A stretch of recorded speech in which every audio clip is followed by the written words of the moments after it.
All right, we are here with the Independent Gazette. We're here with Lou Jasikoff and Mr. X. Thank you for joining us. We're outside tonight. We've got Lou here, and we've got X cooking up something good. We're here to talk about a few things. A lot of things have been happening. Feel free to talk to us in the chat, share it around. Lou, how are you? I'm doing well. Thanks, Ben, for we're trying a little new program here, so it's kind of nice to do something a little bit different. We got X there. He's cooking some good stuff up in San Juan, Puerto Rico. And what blackened ribeye. What's that? Blackened ribeye. Beautiful, beautiful. Yeah. So what I want to talk about a little bit to start off with is one of our investigative pieces. And then later on, some of our initiatives that we're doing here at the Independent Gazette. Certainly the custody for cash, cameras in courtrooms, and free and equal elections, specifically here in Pennsylvania. But let's start off with this Kooth. We have interviewed Jamie Walsh. He is a local activist here in Pennsylvania, Ben, and feel free to ask questions too.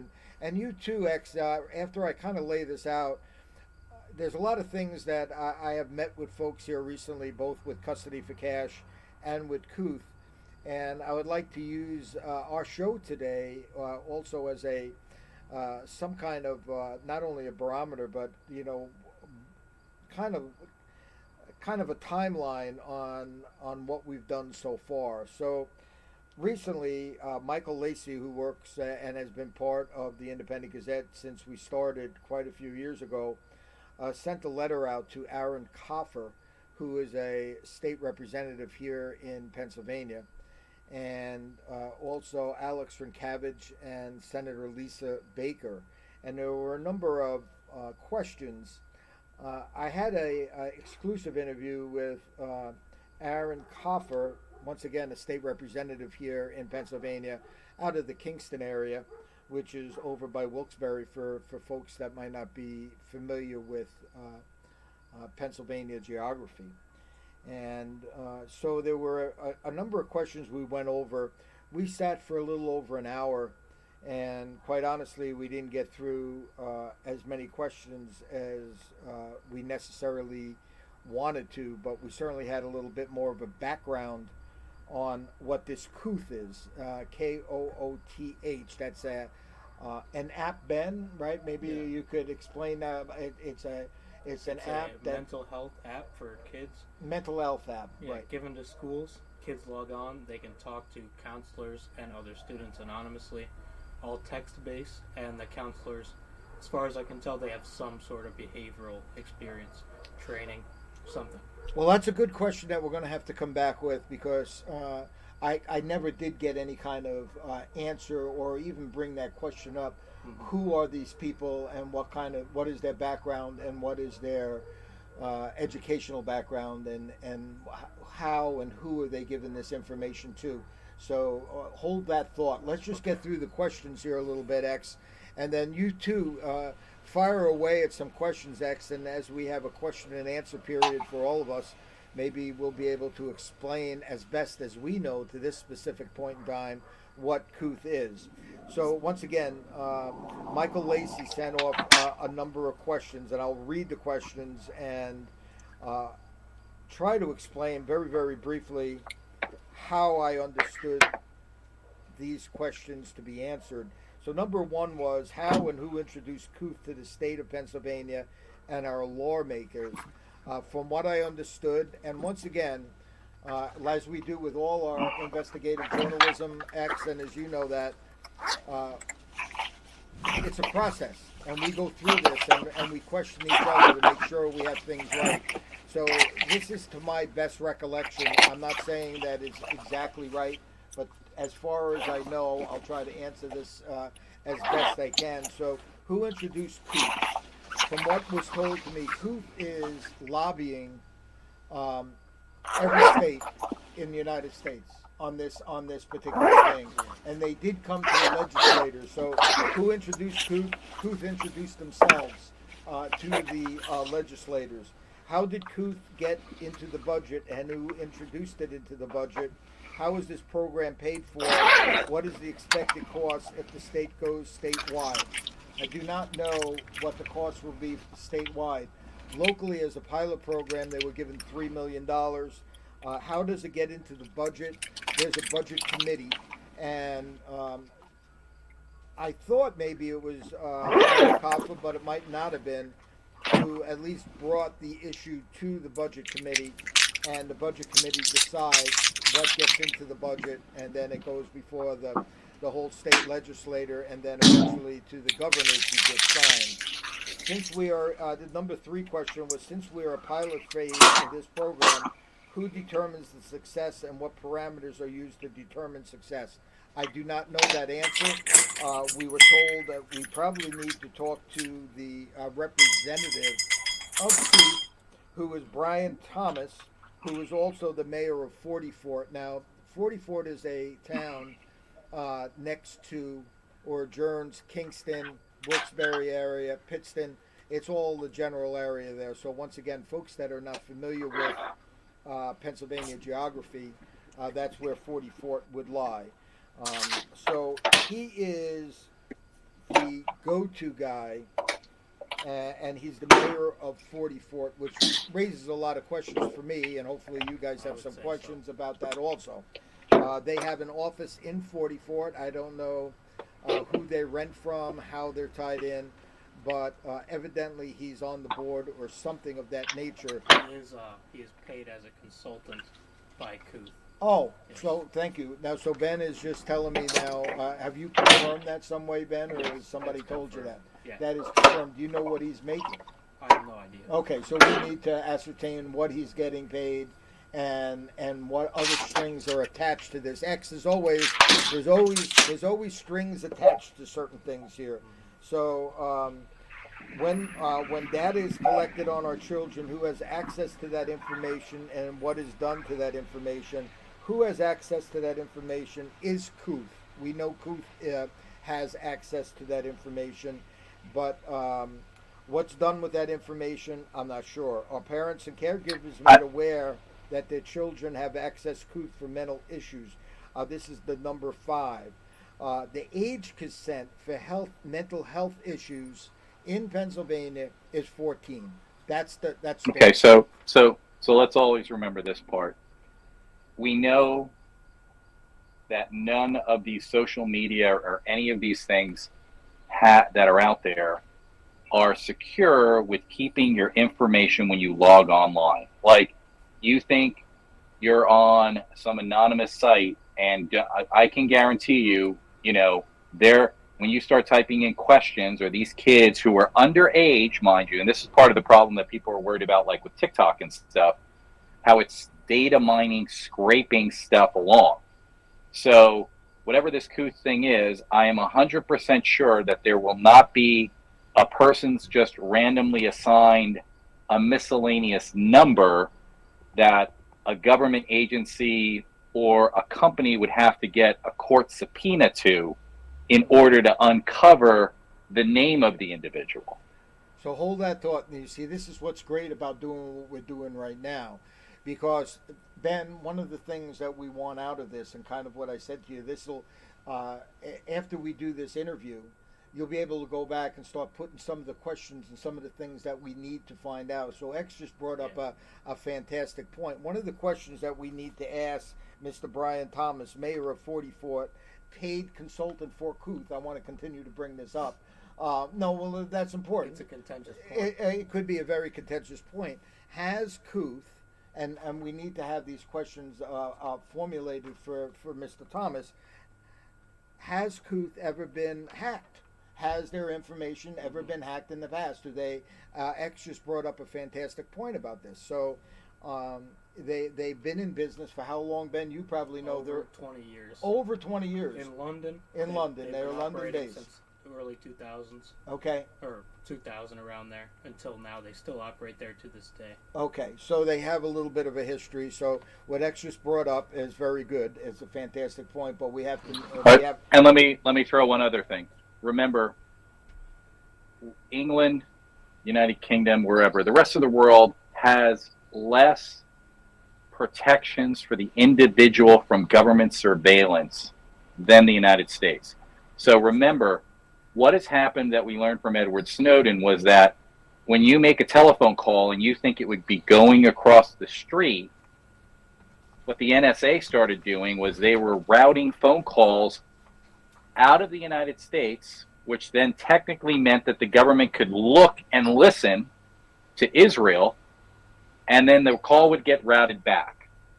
So for all you know, when these kids log on in Pennsylvania, it might go to a server that's being stored in Pennsylvania, or the server could be located in England, or it could be located in another country, and then it's basically, because it left, it's now open. Like, I just want to remind people, when you go through customs at an airport, an international border, the government has the right to literally take your cell phone and download everything on it.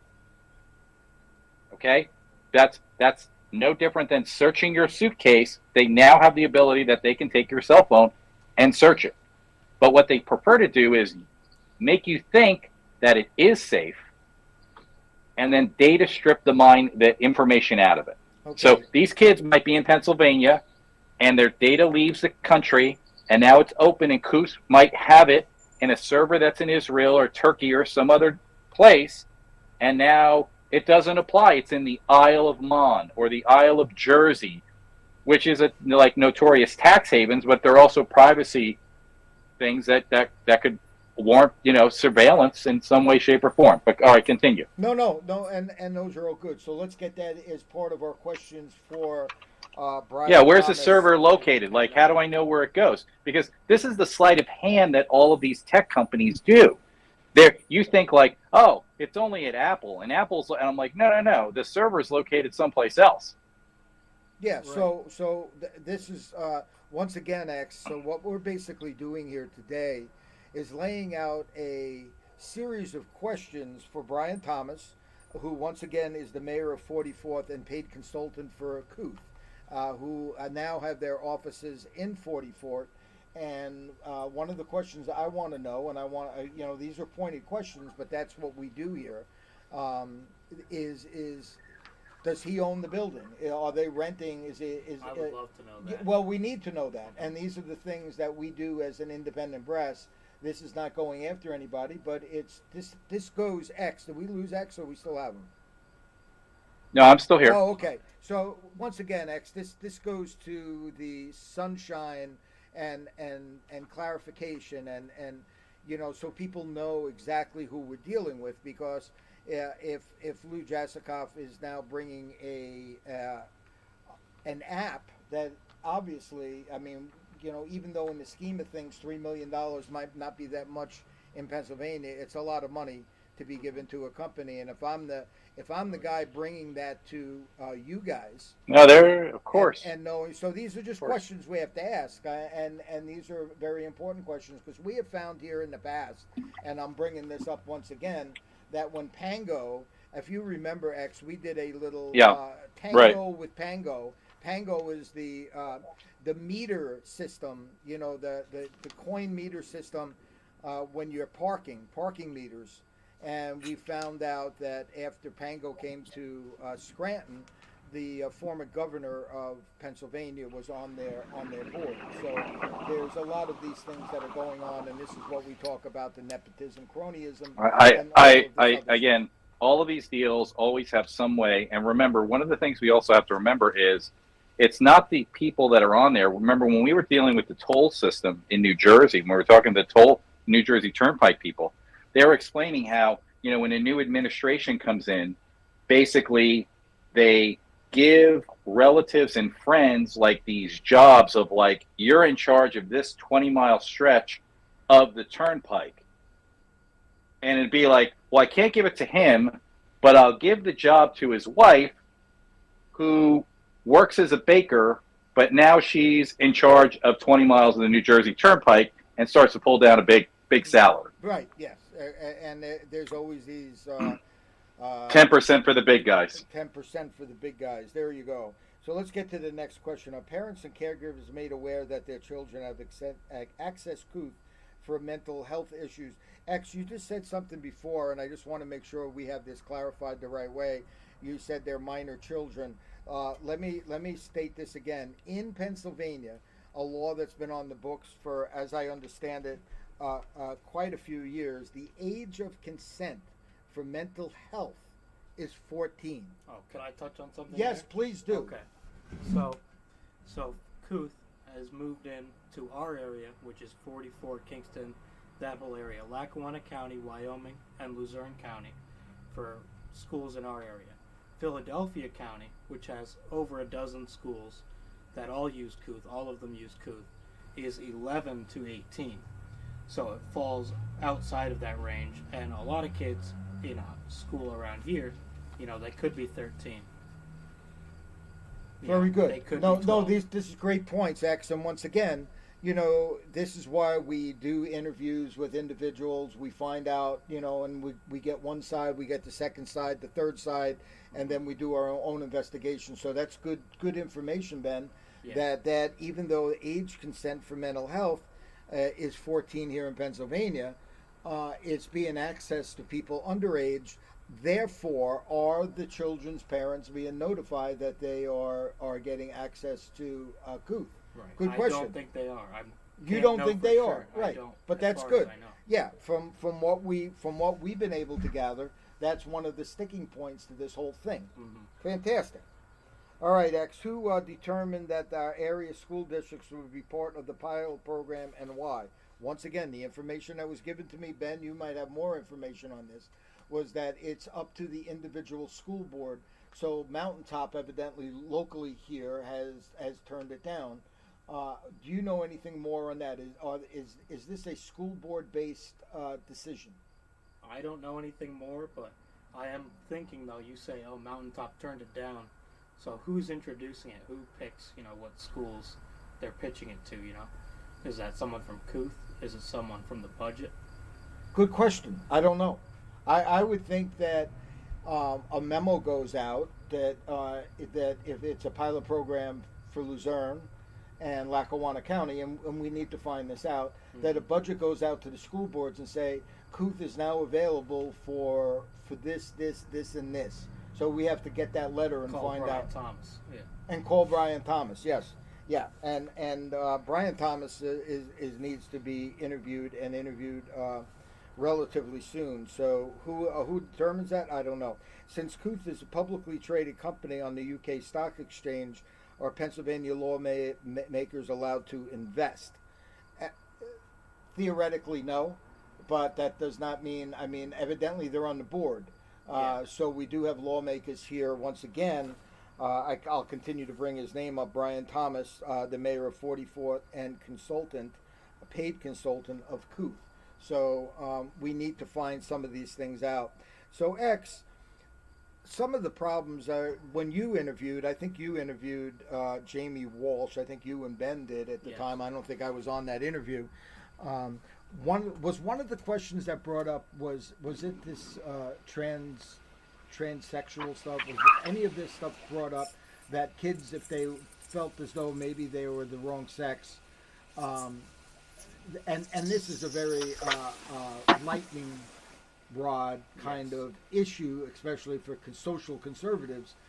And the reason I'm asking that is evidently what was told to me, anybody under the age of 18 needs parental advice. Now, I don't know if that is what you guys found out or not. Do you guys remember?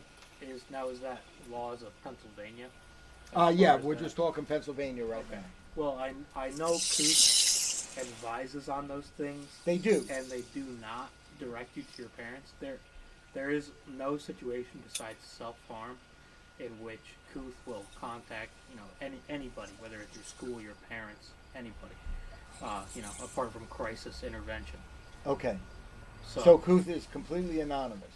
Yeah, and they would not be complying if they influence the child like that. Now, I don't want to touch on that too much. That's more of a, and that's one of the lightning rod issues. So let me bring up some of the issues, X, that the state representative gave and some of them seem pretty logical to me,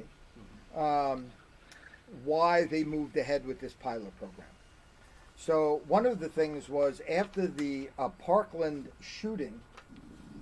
This is when I think he was 2018, 2019. The issue started coming up, the link between mental health and gun violence. So at that time, there were bills that were being formulated and tested and floated within the state legislature of Pennsylvania. So the bills were ready to go, and then after the Uvalde shooting, bipartisanly, they moved ahead quite rapidly in that. Now, part of that bill, besides the $3 million for Kooth, which was up to 125,000 students, because I wrote some of these notes down, and these things need to be checked. It wasn't like a per school district X, it was for 125,000 students. So I would think that maybe that's the way that worked. That was something I looked into as well. That's how they measure their success, is the number of sign-ups, not the number of schools. Yeah, So okay. So you have that. So what was brought up, X, and feel free to jump in on all of this at this particular point in time, is, what do? You are now you're a state representative. You believe in the Second Amendment, and you're hearing this. I guess the set of scales that you have: mental health, shootings. What do you do? So they moved ahead with this in the sense that some people were screaming for therapists in every school. That's billions of dollars. They didn't have it in the budget. They won't have it in the budget to put a therapist in every school. In fact, it was brought up, and I will get the name of one school in the northern part of Pennsylvania actually called and thanked them for having something like Kooth in there, because they don't even have therapists in the area. Okay. They're in a rural area that there's nobody they can even hire to put in there if they wanted to. So to have this access, so this is coming from not necessarily my point of view, but from the representative's point of view. So they're looking at this. How do we move forward? And this is one of the questions I would have for Jamie Dolch, is what's your solution? Do you think that mental health it is a problem? It's a problem. And X, we're going to get into, maybe we should really be talking about what causes this rash of mental health, and you can jump in on that too if you want. Yeah, so let's step back on this. There have been a lot of reports that basically this whole surge in the LBGTQ XYZW whatever is basically girls that are in like their teen years to early 20s being caught up in this whole transition stuff. It's also the surge in the bisexuality numbers is literally coming from these teen girls in this window. And what happens is when you look at these people, or a good number of them, they happen in clusters. So if this was just natural, and you said, just like I said, a certain percentage of the population in the United States, 14.5% of males in America are going to be 6 feet or taller. Okay? And then we start measuring it. It should be equal, it shouldn't be clustery. So what they're finding is that a lot of these people that are going through this whole behavioral stuff, and I view a lot of this really as a behavioral, in most cases, more than an actual person identifying as it, is the fact that it's become like the trendy thing to do. It's become the in thing to do. Everybody identifies as bi. Everybody identifies. You see what I'm saying? But you can't have it happen on one side of the street and not happen on the other. It happens in these clusters. Like, what are the odds that your kid would be trans, but their friend's trans and their other? You see what I'm saying? Like, it can't happen. It's like lightning striking, like just on this one particular place all the time. but it doesn't strike anywhere else. And that's what this data is showing. Because if a lot of these trans things were going on, there would be people in their 30s transitioning, people in their 40s transitioning, because now finally they can come out and be free and be the person that they are. But the answer is they're not. Okay, it's just happening within this. Go ahead, Ben. So do you think that, them jumping, even if it isn't a trend, say it is a trend, right, they're jumping on trend, right, is that right, a symptom of their bad mental health, or do they use that to create that kind of situation, Well, I mean, look, I'm not a mental health awareness person or whatever. My just general thing is, you can't, when you break these things down and you give it to like a legitimate statistician, the person would be like, something's wrong here. No different than if everybody who drinks water from one house all start coming down with cancer, but the other people aren't, then it means it's not the water as a whole, it's something happening in that apartment complex. It's something happening on that playground. And what they're doing is, like, you have these like Hollywood stars. What are the odds that like so many of these Hollywood kids, they're all messed up? I have been noticing that. Yeah, right? and once again, trying to figure out whether this is learned behavior or something that is inherent within their DNA. We're not going to answer that at the moment, but once again, no, but again, we're back to this idea that when we're trying to look at these things, let's always remind ourselves that these social media companies don't charge you anything to use their product, but you are the product then. Remember, if they're not charging you for the product, you're the product. And they're selling your information. And what they're doing is, there is, in many cases, I would say, irreversible damage taking place to young minds that are being exposed to these tools, no different than giving a kid a pack of cigarettes.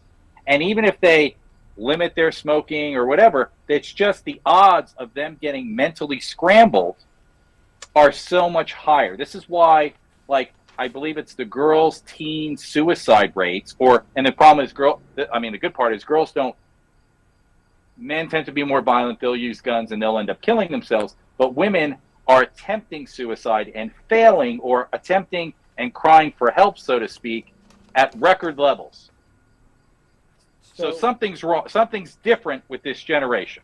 Well, yeah, and that is, really doesn't, I guess, as far as Kooth goes, that's almost a separate issue here, but nonetheless, it's an important part, because that's one of the things that folks really seem to get under their craw about this whole thing. Let me, before we move on to custody for cash here a little bit, a couple other things that I want to bring up. Once again, a therapist in every school district, which was brought up as a solution, would cost billions. Part of these bills, and that was HB 22, 23, and 24, $100 million was given for security to schools, and $100 million for mental health was given to school districts, which came out to, from what I understand, $200,000 plus whatever the size of the school district. They would get a certain amount more for each student, because every school district, but a minimum of $200,000. What we need to do, and once again, I'm talking about this for us and for our records, and also for the questions and where we need to move forward as we get more people involved with the Independent Gazette and with school boards, is how did they spend the $200 million on security, and how much did they $200,000, and how did they spend the $200,000 on mental health? So locally, we need to find out how they did that, and we have every right to ask, did they receive the $200,000, and how they're spending on it? So for security, are they hiring a guard outside the doors? Are they putting in metal detectors? Or did it go for, some kind of class trip or something? Who knows what they might have done. Or what does the guard do? Does he stay all day doing nothing, or does he? Those are all good questions there. The last thing I want to, this was interesting. Oh, that's one of the boats again, I guess. So It is. Yeah. So the last thing I wanted to bring up, and once again, I know this is not an answer, but at the end of the day, if you're a legislator, and I'm trying to give some of these guys a little bit of a leeway here because they need to legislate and they have to make decisions, and sometimes these decisions is based on a whole plethora of things, and one is the unions. And this came up, this whole idea of Kooth, and this language was very union. This was union language, and they wanted that in their thoughts, was that Kooth was a supplement, not a surplant. So in other words, they weren't going to lose anything. This is just a supplement to make healthcare a little better. It's not supposed to solve everything. It's right. just a little... as a supplement, and that was the union language that we use, and for some of us, I mean, we have questioned about what the role of this, the teachers union, and what that role plays in good education for our kids. It's little things like that set me off. Yeah. So just to wrap up this section of it, do you have any thoughts? And we could do this briefly because we don't want to beat up on the teachers union, but do you feel as though the teachers union is, do they play a role perhaps in our education system that has seemed to drive us down in the world as far as education goes? And Ben, I'll get your question on that too. Well, I mean, again, when it comes to most things that are happening in the education system, the real question is, are we educating or are we brainwashing? Are we teaching people the skills that they need to be productive in life, or are we creating a dependent society that's designed specifically to never question the government? Are we creating independent thinkers, or are we creating mindless robots? That's the risk that we're running here, because between the ages of 0 and 7, your brain waves are typically theta waves, which are the same brain waves that you would have when somebody tries to hypnotize you. So you can understand the importance of why people, or the trans people, want to put performances on for young kids. They want to read to young kids. You ever notice these trans people are never reading and doing things at the old folks home or the senior citizen center? No, they want to be around the kids. They want to be around the young minds and then influence them in a way that's not needed.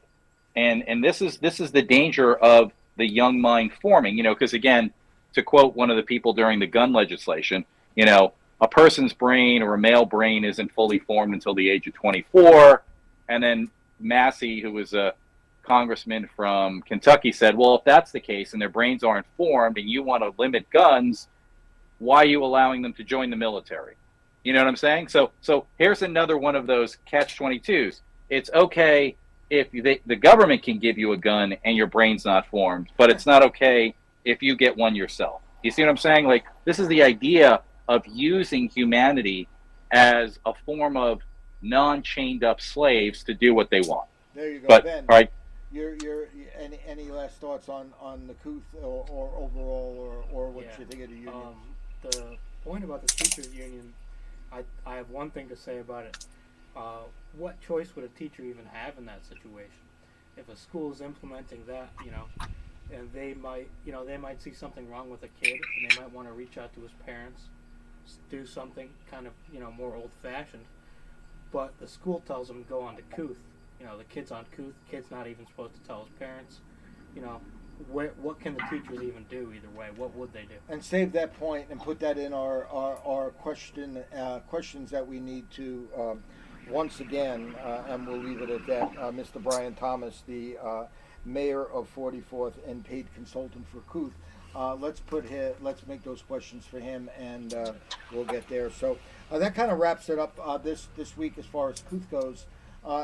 One of our initiatives that you and me and so many of the people that were part of the Gazette and going all the way back, and really one of our signature issues, and we were probably the only investigative group that has been talking about this going back at least 7 years, if not longer at this point, is what we dubbed custody for cash.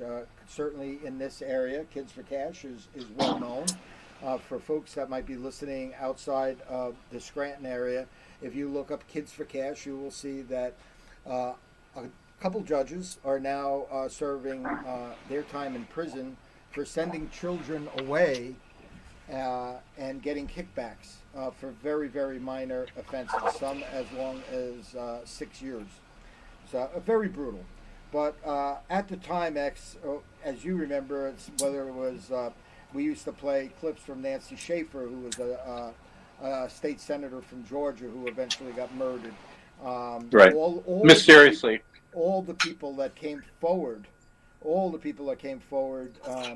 and talked on our show and in our newspapers, whether it's gag orders, whether it's shredding of documents, whether it was disappearing files, pleas for help, us getting thrown out of courts on a weekly basis, threatening, the FBI warning us to stay armed, and the list goes on and on. We told and we brought this information not only to the FBI, to the local media, to law enforcement locally, and it all fell for a good portion of it on deaf ears. Thank goodness now, after 7, 8 years later, the exact same people, the exact same things are now back in the headlines again, except this time a law firm is bringing a court judgment against them. So this will get some light of day. And what we want to do is certainly not only help lead the way, but certainly shed light. So we're looking at doing our own town hall on what we dub custody for cash. Just today, I did in the interview, somebody asked me to sit down and listen to them, even though I'm shying away from that, because the bigger issue is, once again, we want solution-based issues, and for my mind is cameras in courtroom, audio in courtroom, and for all of those people, and I'll let you guys jump in now, and then you could ask me about some of the specifics of this stuff. But for all of those people that say we need to protect the children, and that's the argument that we used to have about cameras in courtrooms, and audio, that they need to protect the children and anonymity. We have X, as you know, and this is a lawyer speak, is precedent. And we have precedent right here in River City, right here in Scranton, right here in Lackawanna, Luzerne counties, that the children were not protected in our courts. And what we're asking for those who think that is an argument, then there should be audio and video surveillance and used as a black box if people claim that they were misused in our courts, and I could say so. X, as you know, if you cannot have, or people lose trust in the justice of how justice is administered, we head down to anarchy. And your thoughts on the custody for cash, and is what you remember, X, and some of the things that we did going way back. Well, look, the greatest thing about it is, let's look how the police officers wearing their body cams has helped exonerate and send police officers to jail who were doing the wrong thing. You know, it's pretty much, a lot of municipalities have made it mandatory, obviously, for, police people to wear their cameras. And, as a paid servant, if you don't like it, don't take that job. But how is the court system any different? If you're going to have this happen with the police, well, wouldn't you do the same thing for the people that are going on in the court? You know what I'm saying? It's no different than, because really at the end of the day, the police officers are like the waiters in the restaurant, but the food is coming out of the kitchen, which is the courtrooms. That's where the verdicts are taking place. I'd rather have the cameras in the courtroom, because that's where those important decisions are made and backroom deals are done. I mean, that's a big part of this. Yeah. Go ahead. So if it's good for the cops, it's good for the lawyers. And the thing about it is, again, the country's run in many ways by lawyers who are always looking for loopholes, or always, you write it's an ironclad prenup agreement that somebody can get out of. It's an ironclad thing to protect some group, but there's a loophole in it. It allows the company, they can't pollute, but now they can pollute. This is the nature of the beast of what you're dealing with. So yeah, I would rather have the cameras there. And as we've seen, you can arrest everybody in the world, but the verdict or sending them to jail comes down to that courtroom. Yeah, so one of the things that we're going to be working on now is set a date sometime mid-September, and have our own town hall, and ask people to come forward if they want. They might say, I don't know how many people will come forward because there's so much retribution when people comes forward. That, but there are many that want to talk. There's 18-year-old kids that went through this system that we have talked about that want to tell their story and how it has affected them. So what we can do, X, as not only as a independent journalism, but as a service to the community, is help push this along and say, listen, even if our state representatives currently, even though they have the option to have court hearings and subpoena power and to bring some of these lawyers and judges and all these other folks in to testify, we could start the ball rolling, and then maybe locally we could start raising awareness to what's been happening in the courts over the years. Ben, you have any thought on that, or still just listening? Yeah, I do have one thought. I bring this up to people sometimes, and a common rebuttal is, don't they already record them? Don't they already write them down? What do you have to say to that? Well, what you have is the paralegals, and not the paralegals, but what do they call them? The people that the stenographer, yeah. Stenographer, So, right? The key to understanding here's the key to understanding things. Always remember that you always hear that statistic, like 80% of communication, or even half of communication, is nonverbal. Okay. There's also the fact that, remember, when you're reading a court transcript, there are emotions that come through, no different than if you say some word in it or a joke in a text or an email. Everybody has had those moments where everybody's like, "That's not what I was saying. That's my intention was a joke, or it wasn't a joke," and people misinterpret it, but they're the exact same words. So the thing about the camera is that it gives you an actual body language, audio inflection aspect to understand what's happening. Because if you just literally just read stuff, that a big part of the communication method or message is completely lost. So I don't know what really happened, because 3 different people can read that transcript from the court and come up with different conclusions, even if they're saying exactly the same thing. X, and to answer your question, Ben, when people tell me that, the first thing that goes through my mind, that's a BS question, because, and they do, not that your question is BS, but the fact is how many people, you watch TV shows, no matter, and I can tell you right now, this happens all the time. Strike it from the record, X. Get rid of that. It's not on the record. Strike that off of there. They do not. Try to go get a transcript. How much money does it cost you? Have you ever tried to get a transcript? Isn't it like $45? Yeah. Well, it goes by the pages, and you might have to wait months to get it.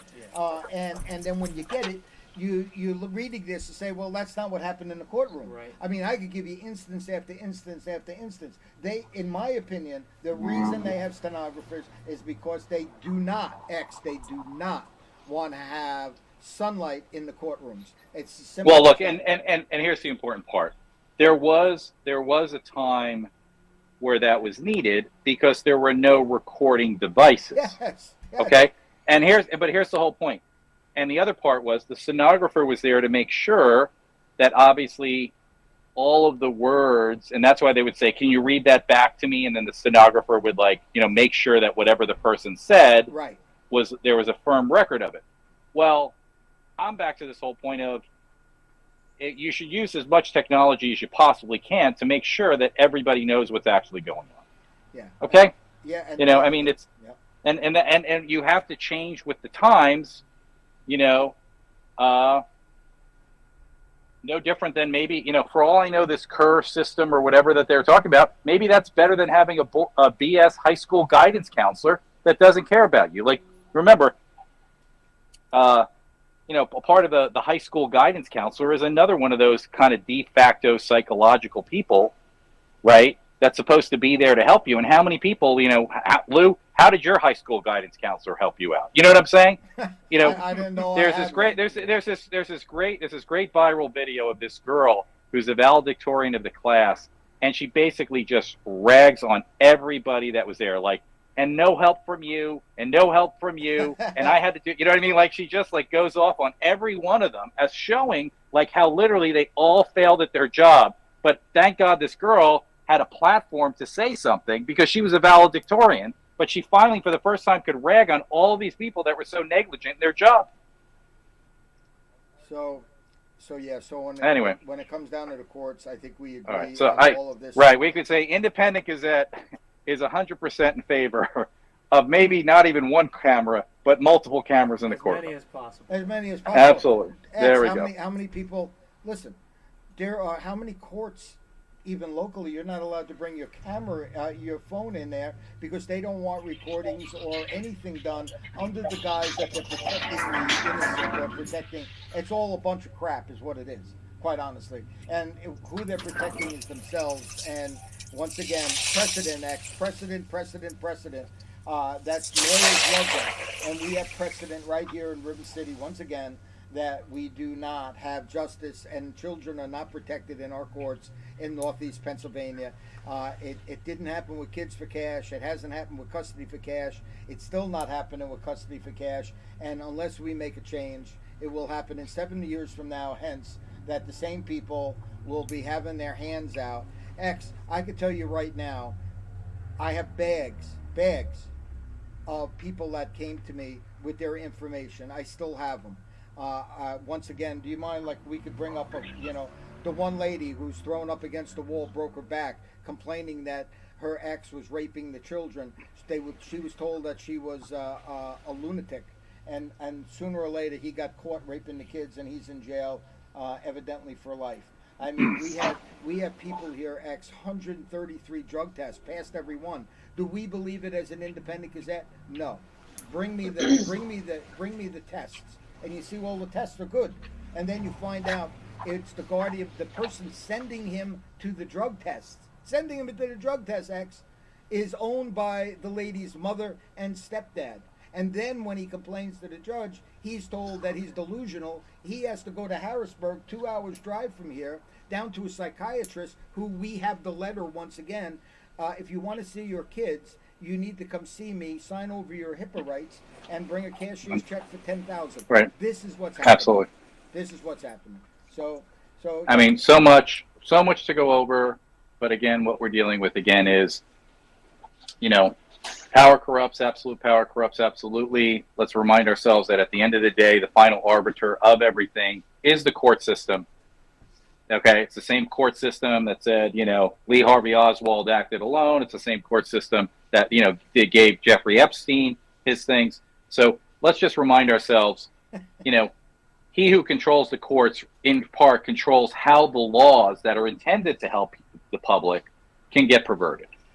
And on a final note, you did bring up a thing about the stenographers at one time. Yes, we used to have one of our steady guests used to always bring up, back in those days, they built Right. these big cavernous law centers. Libraries. Well, I mean, like, the courthouses and Yeah, where people, of course. where local people could go to see how justice was administered in their community. Yes. And it was Right. welcomed at one time. But now, God forbid you show up because you are threatened like we are.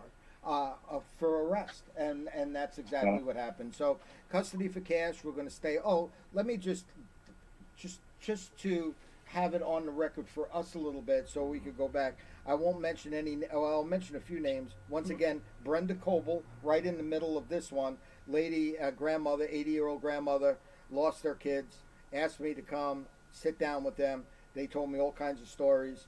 whether I believe them, whether I don't believe them, is irrelevant. X is once again because you could go down the rabbit hole and investigate this forever. But the names are becoming the same, and we're going to have Tara and you, Ben, and a bunch of other people putting it on a big bulletin board and seeing how all these names connect. But Brenda Colville was there. We have Kelly McAndrew, who's the inspector, $425 for a personal inspection, 4 inspections that they have to pay at $90 a piece.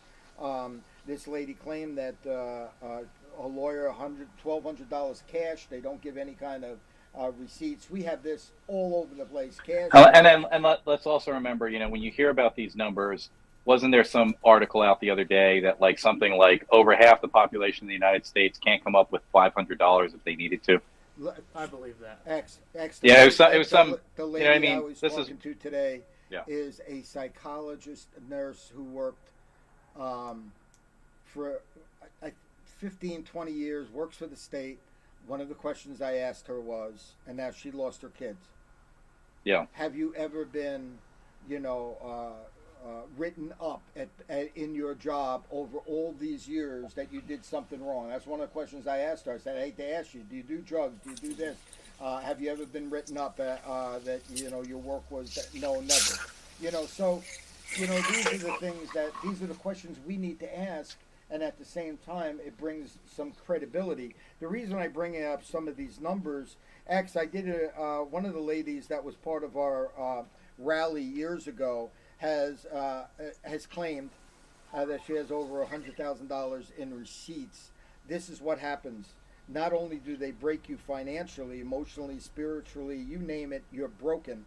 But in her case, she said, I'm out of money. And they told her, go borrow money from your family, max out your credit cards, and get a second job. This is how the system runs. And No. I mean, is it any different? Is it any different than the medical system? No, well, in this case, a little bit, because now you have the courts, and you have it's the medical system. You just die. Here they No, of course. Here. Yeah, well, here. It's like they put the leeches on you. That's what they do. Yeah, and anyway. There you go. So anyway. Okay. All right. Okay. Well, this is good. This is a good week. Well, that was that section, and we got what do we got? 7 more minutes here. Right. The third, and if you need to go, you can get out of here, X. Gotta go. We don't want you to burn that ribeye. No. I gotta get to dinner. Okay. All right, guys. Good talking to you. See you, Jason. And we'll get back into you next week. So then to the final leg of the one of the other legs of the stools that we talk about is free and equal elections in Pennsylvania. Mm-hmm. Anybody that's familiar with Pennsylvania, they have a closed primary here. You need to register as a Republican and Democrat. I ran as an independent. I had to do a write-in campaign against my opponent to keep her off the ballot as both a Democrat and a Republican, the same way she ran last time as a Democrat on the Democrat ticket and the Republican ticket. In an election, I couldn't even vote for myself. One of the things that we want to bring up is certainly we want to raise awareness to the Presidential Debate Commission, which is a commission, sounds official, folks, that some kind, it's a government official presidential debate commission. It sounds like, okay, there's legitimate people on this thing. In reality, it is just an advertising company. It's a 501c3 corp owned by Democrats and Republicans to ensure never again to be a third party on the stage. Mm-hmm. That's how I do it. Maybe you have learned more about that one. But then also here locally, that I kind of joke that if I told you needed to join the Elks Club or the Moose Club to be allowed to vote, most people would say, what are you talking about, Lou? That's stupid. Well, you have to join a club. You have to join the Republican club or Democrat club to be allowed to vote. Mm-hmm. God forbid you're independent. Are we done, or did we just lose them? Oh. We lost him. That's okay. Okay. We're done. And then you could either wrap it up or later on. Or are we back? We could get. It's still going. We could get. Oh, it's still back. Okay, so we'll just wrap this up either way, Ben, so that people know how to get a hold of us. So one of the stools is to get some changes done in our primary system here. So we have till next year to get that done. We're working on that. And if you need to opine, if you wish to, you tell me to hold up. I see my Okay. I see my face There back. you go. Did we get everything before, or did we lose it? No, we're good. It's We're still, good. it's We're moving. good. Okay, So, so sorry about the little glitch there, guys, but we continue to get better doing this, and we will as we have a great history of that. So, but if you like some of the things we had to say, if you want to get involved with the Independent Gazette, if you have something to say, you could get in touch with us at independentgazette.org. And we'd love to hear from you, and let's help this independent journalism. We have a history of the muckrakers and all the things that we've done. Ben, I think you got a lot of our old, I guess, stories, and is Yep. all up at this point, We'll or be getting there. gathering- It's getting there, right? We'll be releasing an old archive. You could pay a little bit of money per month. Throw us some support. We'll give you a bunch of content, about over 50 hours of video and about 3 years of our publication. Nice. The old Wilkes-Barre Independent Gazette. That'll be up soon. In the meantime, you can go to the description below, donate some money there. All right. Well, that's good. You're pitching some dough, but Okay. but if you want to just get involved and you have something to say about Kooth, if you have something to say about cameras in courtrooms, the custody for cash, or the free and equal elections, contact us at independentgazette.org. If you want to email us, you can get us directly at contact@independentgazette.org. There you We'll go. put you in touch with the right person. All right. Good talking to everybody, and until next week, have a great week, folks. Thank you.